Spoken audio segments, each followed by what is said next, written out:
এই দিক দিয়া একটু দাঁড়াবেন, যদি উঠতে না পারি বাজে কাছে হলে আমার এটা বলেন নাই কেন আপনারা? আল্লাহ আল্লাহ আল্লাহ আল্লাহ আল্লাহ আল্লাহ আল্লাহ।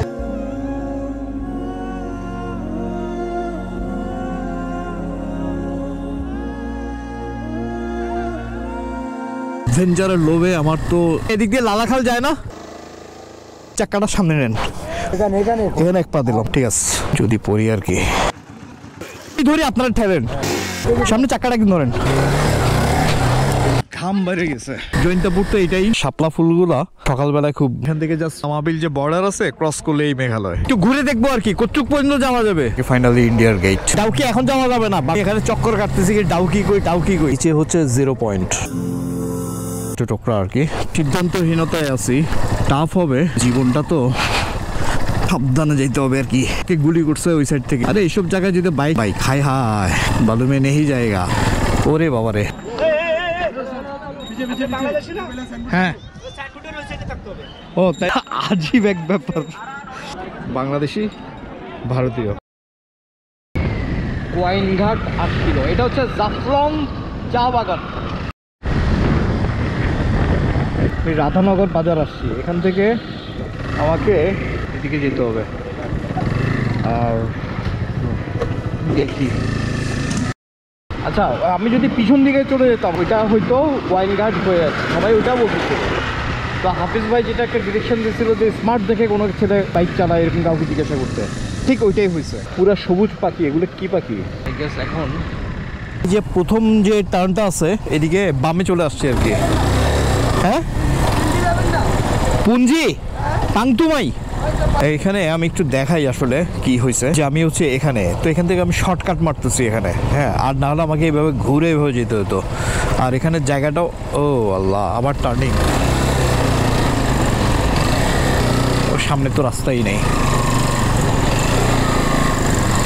আচ্ছা বুঝতে পারছি এই রোডটা অ্যাডভেঞ্চারাস হবে। এটা এখন আমার মানে সেকেন্ড পার্ট আর কি, অ্যাডভেঞ্চারের সেকেন্ড পার্ট। সকালে তো গেল এক পার্ট, আর এটা চা বাগানের ভিতর দিয়ে আর কি। So I am gonna enjoy it very much ইনশাআল্লাহ, অ্যাজ ওয়েল অ্যাজ আপনারা সবাই এনজয় করবেন।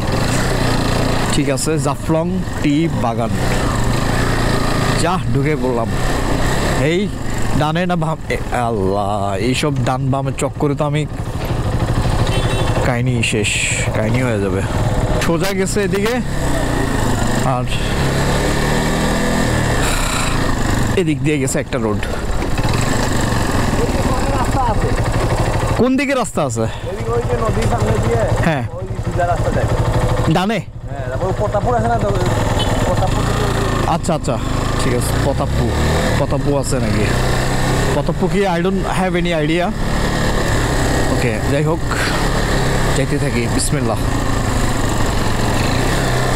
ও তাহলে এটাই সেই চা বাগানের ভিতর দিয়ে পথ। অসাম, আলহামদুলিল্লাহ।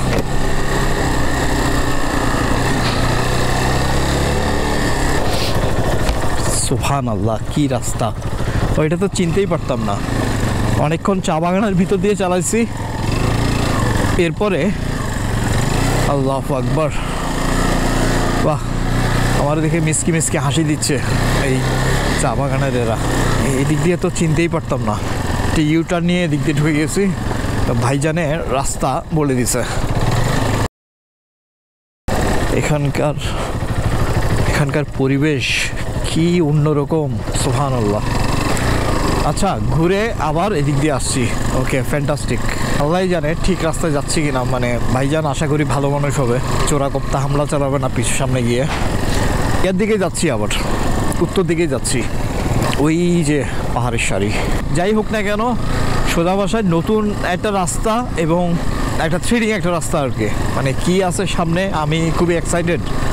আশা করি আপনারাও মানে দেখতে যাচ্ছেন যে আসলে কি হইতে যাচ্ছে, সামনে কি আছে আমি নিজেও জানি না। আল্লাহু আকবার, আরে সুবহানাল্লাহ, কি দৃশ্য, কি দৃশ্য!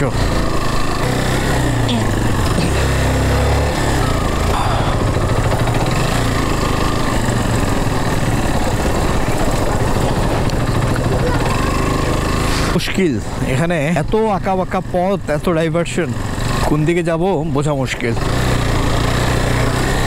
যদি মানে ঠিক পথে আসি আর কি, তাহলে তো সব ঠিকই আছে। রোড তো অসম, চারপাশের দৃশ্য, ধানক্ষেত, পাহাড়, এভরিথিং অসম।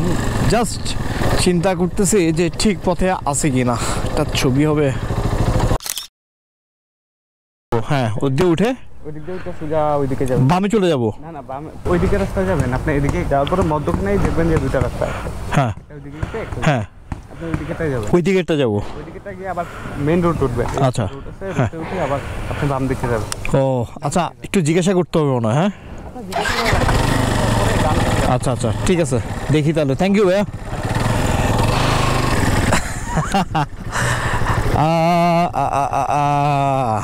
আমি শুধু একটা কথাই বলবো, এক নাম্বার হচ্ছে মানে পথটা বেশ ক্রিটিক্যাল আর কি, একটু জটিল পথ। আমার মানে যা এই এতদিনে যা ক্রিটিক্যাল পথগুলা, এটা একটু বেশি ক্রিটিক্যাল আর কি। এই তো কোন দিক দিয়ে ভাই? এদিক। ও আল্লাহ, রিয়েল অ্যাডভেঞ্চারটা শুরু হইলো আর কি এখন। এই যে রাস্তার কোনো ইয়া নাই, এটা এটা যে কেমনে যাব, বিসমিল্লাহ, আল্লাহ, আল্লাহু আকবার, আল্লাহু আকবার।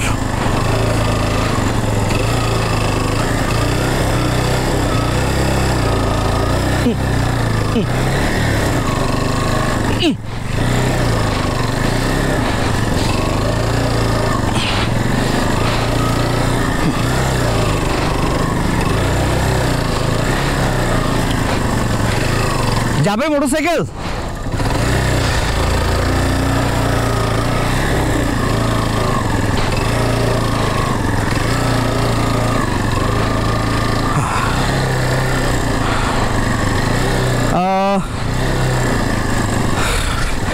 আসলে এবার ভোলাগঞ্জের কথা বলি। ভোলাগঞ্জে সাদা পাথর আমি আগে একবার আসছিলাম।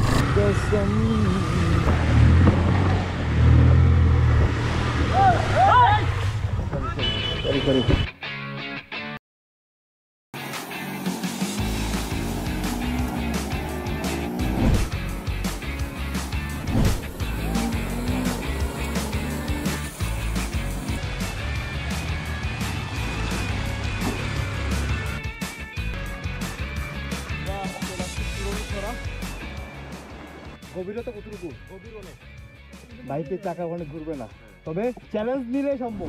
আমাদের চ্যালেঞ্জ দিলে সম্ভব হবে না, কারণ আমাদের নেগেট না। ইন্ডিয়াতে আমরা এখান থেকে ফার্স্ট দেখলাম। হ্যাঁ, টানবে ধর, একটু সাবধানে।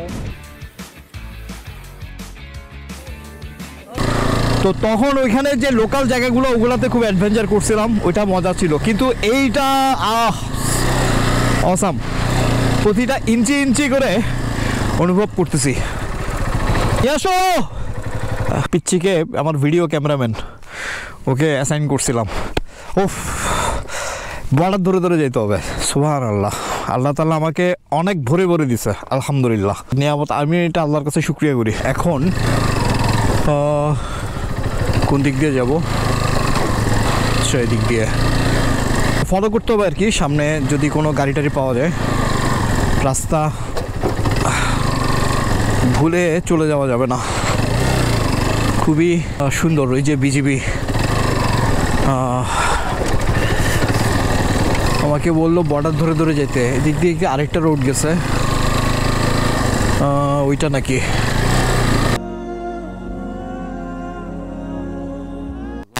আল্লাহ, পড়িস না। এই দিয়ে যাবে মোটরসাইকেল? যাবে এই দিক দিয়া? আচ্ছা,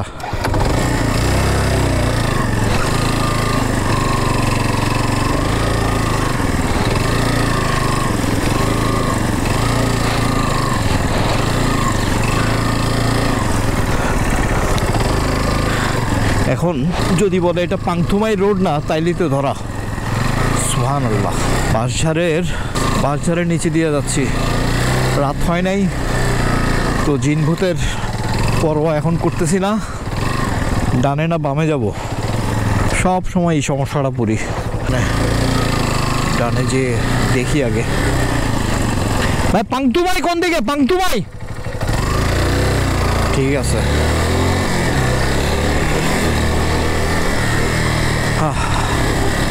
সুবহানাল্লাহ।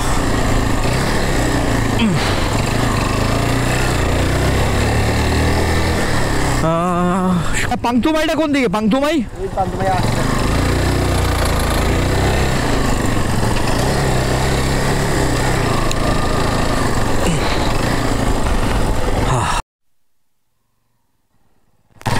মেইন রাস্তা ছেড়ে আবার কাঁচা রাস্তায় উঠলাম। আমাকে বললো যে এদিক দিয়ে শর্টকাট হবে আর কি। তো যাই, বিসমিল্লাহ।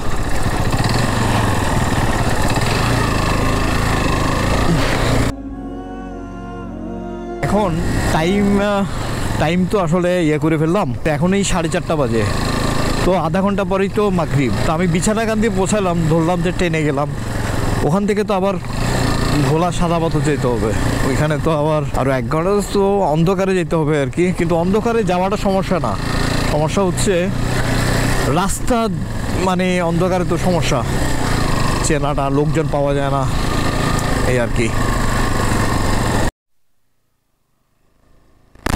আমি খুব বেশি রেকর্ড করতে পারতেছি না, কিন্তু রাস্তার খুব ভেরিয়েশন, চেঞ্জ। তো যাক মানে বুঝে নেন আর কি কি হচ্ছে।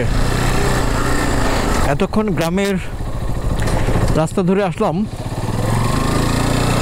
এইবারে পিচ ঢালা রাস্তা। এটা হচ্ছে সোনারহাট বিওপি। সো পিচ ঢালা রাস্তাতে একটু আশা করি কুইকলি যেতে পারবো।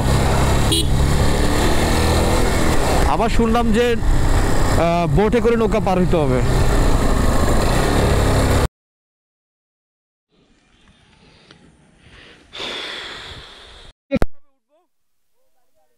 ওদিক দিয়ে, আচ্ছা ওদিক দিয়ে যে আবার ঘুরে এদিকে, আচ্ছা আচ্ছা।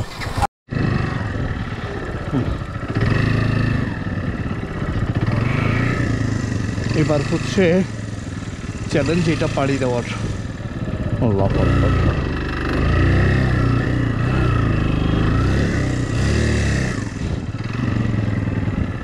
ভাই মোটরসাইকেল যাবে না?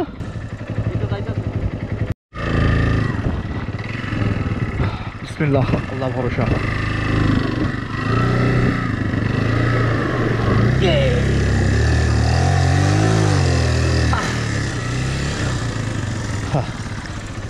পা গেছে ভিজা, এদিকে উঠতে পারবো?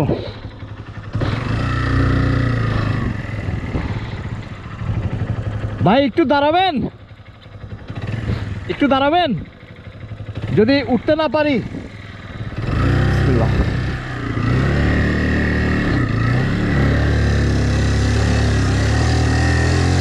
ও পারছি, ঠিক আছে, থ্যাংক ইউ ভাই।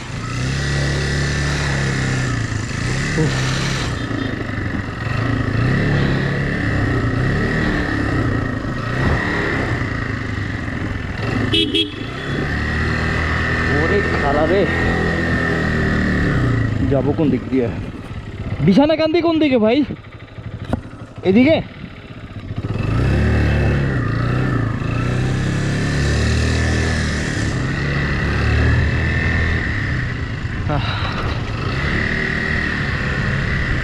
পশ্চিম দিকে বেগুনি টাইপের এরকম কালার আকাশের আমি খুব কমই দেখছি। সুবহানাল্লাহ, আই উইশ আমি ভালোভাবে সূর্যটা ওখানে দেখতে পারতাম। বিছানাকান্দি কোন দিকে? তো চরের বাজার কাছে হলে আবার এটা বলেন নাই কেন আপনারা? আপনি বলছেন যে সাদা পাথরিতে যাবো। সাদা পাথরকে যাইতে হলে তো বাজি গেলে আপনি যেমন এই রাস্তা ভাই গেলে তো আপনি চিনবেন কিছু বাড়িয়া রাস্তা। হ্যাঁ বুলাগঞ্জ যাইতো তো বুলাগঞ্জ যাইতো এক সঙ্গে যাও কি তো গাল ফাড়ি দিয়া পাড়ি দিব ওই রাস্তা আপনি নদী ওই পারে যাইয়া হ্যাঁ ওই রাস্তা দিয়ে যাইবেন সামনে দিয়ে মাথায় দেন আমি ছোট আরেকটা কাহিনী হয়ে গেল। এখানে থাকার হোটেল আছে নাকি জিজ্ঞেস করি, যদি ইয়ে হয় তাহলে আর যাবো না।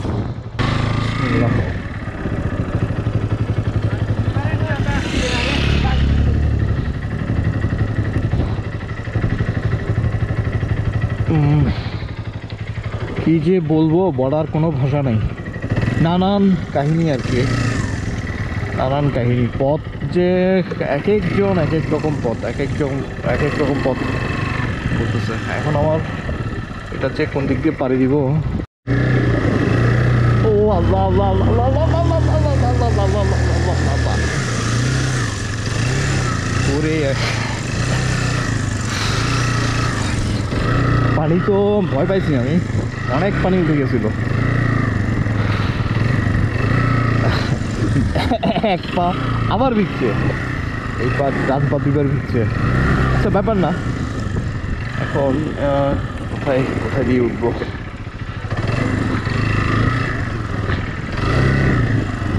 রাস্তা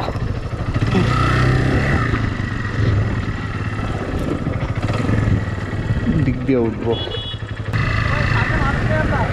হ্যাঁ সাথে কেউ নাই,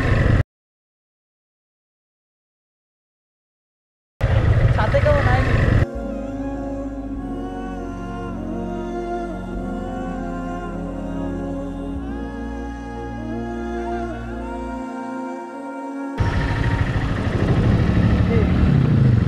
না না আচ্ছা আচ্ছা কান্দিতে পৌঁছাইছি, এখানে নামাজটা পড়িনি আর কি। এটা হচ্ছে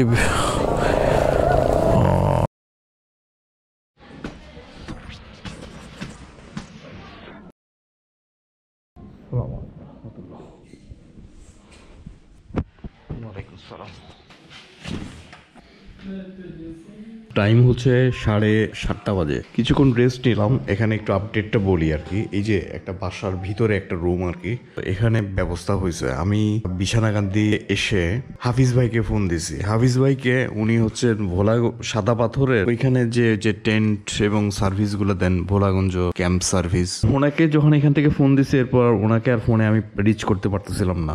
কিন্তু এর আগে তো উনি আমাকে বলছে আপনি চলে আসেন, মানে রুট প্ল্যানটা উনি দিছিলেন আর কি, যে ভিতর দিয়ে। কারণ অফ রোডিং করে এইভাবে এই পথে তো আমি জানি না রোডের অবস্থা কি। যখন রিচ করতে পারতেছিলাম না, আমি ডাউটে পড়ে গেছি যে রোড কেমন হবে।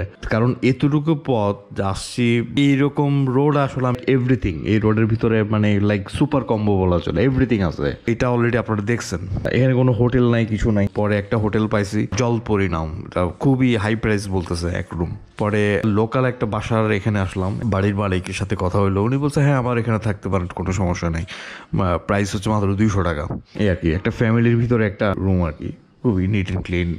এখন হাফিজ ভাই ফোন করছে, বলতেছে ভাই এখান থেকে চলে আসে, বেশি দূরে না, হয়তো 1-1.5 ঘন্টার মতো লাগবে, পারবেন আপনি, এরকম করে বলতেছে আর কি। সো আমি এখন ডাউটে পড়ে গেছি যে কি এখন মানে সবকিছু হলে খুলে ফেলছে, এখানে গিয়ে ক্যাম্পিং করতে পারবো, ওইটা একটা জিনিস। এখন আমি চিন্তা করে ডিসাইড করি, দেখি কি করা যায়।